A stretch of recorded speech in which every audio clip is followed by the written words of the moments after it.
Students in 4724, this is Dr. Al. Since we're having an online class this week, I thought I would talk you guys through the classroom management plan. And so that's basically what this PowerPoint is about. So pay attention, and so hopefully you'll get the gist of the project.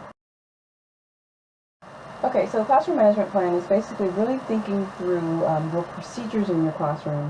What are your rules? What are your procedures? What are the consequences for not meeting the rules and procedures?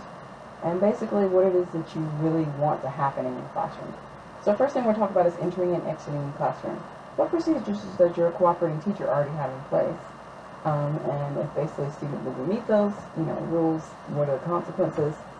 And then really think about what your ideal plan is. So throughout this PowerPoint, you're going to see different classroom rules that I actually pull from my syllabus when I was teaching high school. And so here I said, you basically have to be in your seat when the bell rings. And so in my classroom, if you were at the door when the bell rang, you were late to class. Same thing at the end of class, you need to be in your seat, because as the little meme here says, the bell doesn't dismiss you, I do. Okay, so that was really important in my class. And then the consequences were that if you weren't in your seat when the bell rang, we didn't leave class. So kids would try to jump up or line up at the door, which is like my number one pet peeve. We didn't leave class. I would just sit there. I would actually a lot of times stand by the door and lock the door and just stare at them and wait for everybody to sit down. They'd be like, sit down! Again, one of your goals with classroom management is for everyone to start policing themselves. Okay, another thing to think about is how do we begin the day? Do you have bell work? That's a procedure that you actually already have in place. And then one of the tricky things that we see in classroom students is we're transitioning from activity to activity. Students tend to get distracted or they don't know what to do, and so really having procedures in place, and that's really dealt with the structure of your lesson. That's happening. So really think about what's your ideal plan. What's what you want to happen? Do you have that homework is turned in beginning of class? Are we doing our bell work and then turning it in? Are we swap our books? So really thinking through all that. And then if I don't have these things, what happens? Is there no points for you? I don't know. You need to think about. What about turning in assignments? Is there a place in your classroom already?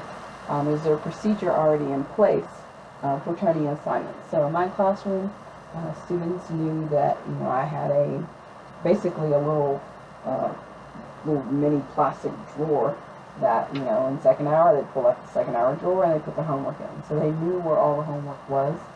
You gotta watch them that sometimes. I put it on my desk because I didn't want students going in there and stealing people's homework. It happens. So really think about what procedures you're going to use in your classroom. Okay. So here I just put a thing about I will do my own work to the best of my ability. I will not plagiarize. So really think about, again, what are the expectations in your... Okay, what about missing assignments? So a kid, like you see here, is going to Disney for a week. That's a pre-planned absence. So what are the procedures in place if the student is going to miss school? Those of you teaching high school and even middle school, you have kids in the band, you have kids in the football team, you have kids on baseball. All these different things where they might have to miss school, but these are all pre-planned absences. What are your school policies? For a lot of these, students are required to do their work or they can't go on these trips. They can't play in the game. So you can leverage that in your classroom. So if you plan to miss, you need to do your work before you leave. Take a test before you leave. So you really think about what are the rules that you want. What about bathroom breaks? Kids gotta go to the bathroom. In my classroom, again, the procedure was that you could ask to go to the bathroom in the first 10 minutes or the last 10 minutes in class. Otherwise, you're disrupting class, so I don't let people go to the bathroom in the middle. But what are the consequences if I really have to go? And so I would tell them, hey, you can go to the bathroom anytime you want to. You just have to accept the consequences, whatever they may be, if you break the rule.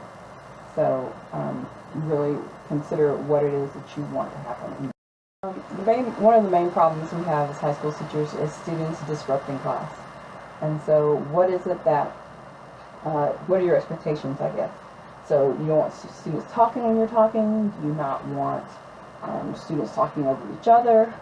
Okay, so really think about some of those disruptions that you're seeing in your observations and what's a better way to deal with them.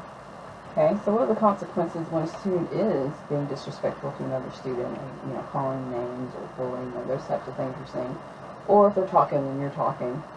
So again, here are rules that I had in my classroom: to be respectful to each other, to the teacher, and to the stuff in the classroom. It drives me crazy when kids start writing on the tables. Unless we're doing activity, we write on the tables. I never did that kind of stuff, but I see it all the time now in classrooms. A lot of tables are great if you use dry erase markers on them. No, nothing can do that. Okay, so really think about what it is in your classroom again. Another major pain for us are mobile devices. Okay, so this a lot of times deals with whatever rules already are in your school. I know a lot of schools don't have mobile device policies, which is really silly in this day and age.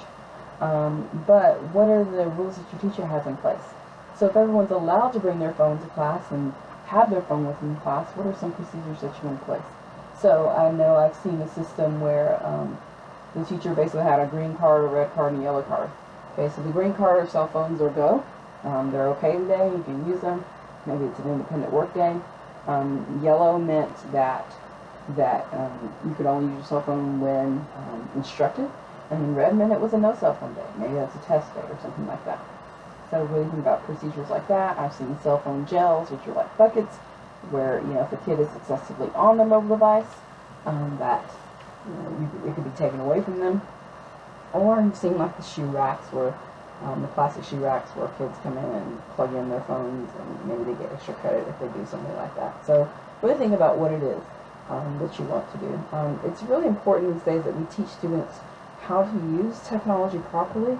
The devices really aren't going away, and so how can we teach students to be mindful and really think about how they're using the devices, and are they really thinking about the ways that they're using technology? Are they constantly on it? And then again, if you have rules in your classroom, what are the consequences for breaking rules? Is the phone going to phone jail? Think about all those things, and once you begin to develop your own classroom rules or expectations. Okay, so as you notice with all of my classroom rules, again I pull this directly from syllabus that I had teaching, I think, 9th or 10th graders. So you didn't see any rules in there that says don't do this or you're not allowed to do this. I kept it positive. I told what my expectations are. So try to keep it positive. Express to students what's really expected. And also really think about what the consequences when they fail to meet the expectation. Another thing to really think about is what can you live with and what can you live without. Example for me is one of the school rules was no gum in a classroom. That's really not a battle I cared about. Now I cared when there was gum like stuck to a chair or something like that, and then the privilege could be lost for all students to not have gum like ever again. That's not really a battle that I felt like I needed to fight. So really, it's really important to pick your battles. Think about what the 5 most important things are that you want to focus on. And really think about what you're seeing in your observations now that you think that you can improve upon when you either take over next semester or when it's time to have your own. So, the classroom management plan, and I have the date wrong up here again, it's due November 10th, not November 8th. November 8th is election day, not the 20th. November 8th. Okay, so the assignment is basically to really think about all the things I've talked about and address what classroom rules and procedures that you want to have and justify why you're choosing to focus on these things. So again, think about, what are those rules and procedures, adopting a turn, leaving the classroom, turning in assignments, using technology, and then what strategies are you going to use to maintain order. And think about, the raising of the hand, like we did in 4724 the other day. There's lots of things you can do. You can have students, you can call it out and students will answer you. We will, the kids say rock you. I don't know. There's lots of them like that. And you think they're silly in elementary, but they actually do work. And then how you address discipline issues for those major infractions like fighting and bullying, and for those mild things that happen, mild infractions that happen in classrooms, like disrupting the class or talking out of turn. And then how or when will you contact parents? So really think about that in your consequences. If a student is constantly having problems turning in their homework, it may be time to talk to parents about that. Okay? So you're going to come up with those 5 classroom rules and procedures, and then you're going to turn them in. Okay? You get a choice as to what that looks like. Okay? So choice 1 is to do a reflective essay. Basically discuss all of these things I've talked about, and then to justify with literature, with some of the readings and things like that, or your observations, why you're choosing this particular rules. Okay, so that would be a 2-page essay, double space, so font, New Times Roman, 1-inch margins, so very, your traditional essay. Your second choice is to do a PowerPoint presentation, kind of like I've done here, Prezi, video, webpage, etc., or basically some type of presentation. If you do the presentation, I expect to see like 10 slides, basically 5 addressing the classroom management strategies, procedures, rules, etc., and then 5 addressing what happens when you break those rules. And I'd like to see an image on these slides, as in here I use a lot of classroom meetings because I think they're fun. Okay, so that is your classroom management plan. Hopefully, if you have any questions, feel free to email me, and it is due on November the 10th. Alright, see you next week.